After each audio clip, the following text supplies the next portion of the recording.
Let me preface my remarks by welcoming you here, Ray, or Thank Mr. you. Secretary. We've been friends for a long, long time, and I know you to be a very honorable man, so the questions I'm going to ask have nothing to do with questioning your integrity. I want you to know that.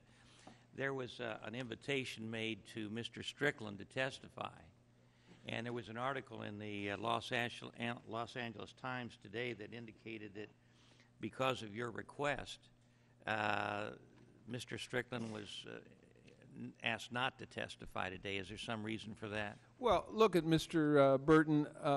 Mr. Strickland's been on the job 40 days.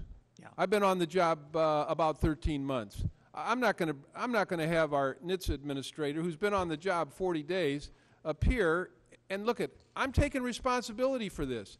As I said in my testimony, safety's #1, and I'm going to be accountable. If somebody wants to criticize NHTSA or the department, I'll be responsible for that, not somebody else. That's my job. I'm not going to duck it, and I'm not going to give it to somebody who's only been on the job 40 days. And when I talked to Mr. Towns and Mr. Issa, it was always clear to me they wanted me to come, and I wanted to come when we originally talked. So I don't know how that confusion occurred, but that's the reason for it. Now, don't get it mad at me, Ray. That was the Los Angeles Times.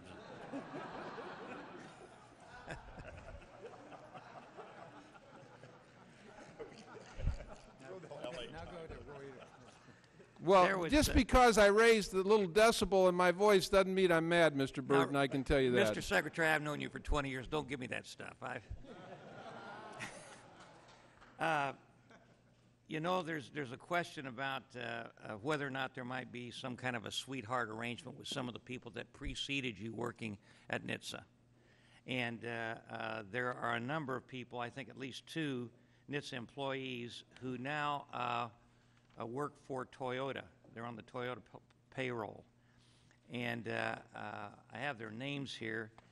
Are you familiar with that at all, sir? I've read the reports of that, and we've looked into it. And what the law requires is that if you've been an employee at DOT and you go to work for a company that does work with DOT, you cannot communicate or participate in the work that you did with this company. So if you go to work for a company, if you go to work for Toyota, you cannot communicate on issues that you dealt with at DOT. So, for example, if those employees worked at NHTSA, which they did, they can't come back and be talking about these things. They could talk about a highway project or, something like that, I suppose. But and look, here's my pledge to all of you. If anybody here knows that there's violations, let me know. I'll refer it to the IG. Yeah. And there'll be an investigation. We're not going to. There has been no more higher standards set for ethics than this administration. No, at the first cabinet meeting, the president made it clear, I don't want any ethical problems with anybody. Well, this preceded you anyhow, Mr. Right. Secretary, but this Mr. Christopher Santucci, now Toyota's Assistant Manager of Technical and Regulatory Affairs, did work for the agency, and according to General Motors, Ford, and Chrysler, they don't have anybody that's formally worked for NHTSA that's working for them in those capacities.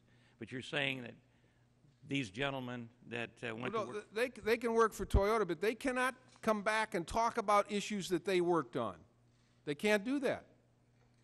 They could talk to people in other modes, FAA or some other mode, but they cannot come back and talk to our folks about issues that they... Well, one thing I would suggest is that the appearance is one of the things that right now I think the public's very concerned about. And a couple of people that worked at NHTSA that go to work and they're in a public relations position, they can talk to people at NHTSA, and the appearance may be that they're influencing some decision making that's going on. So I agree with you on this, Mr. Burton, and I think this law probably should be tightened up.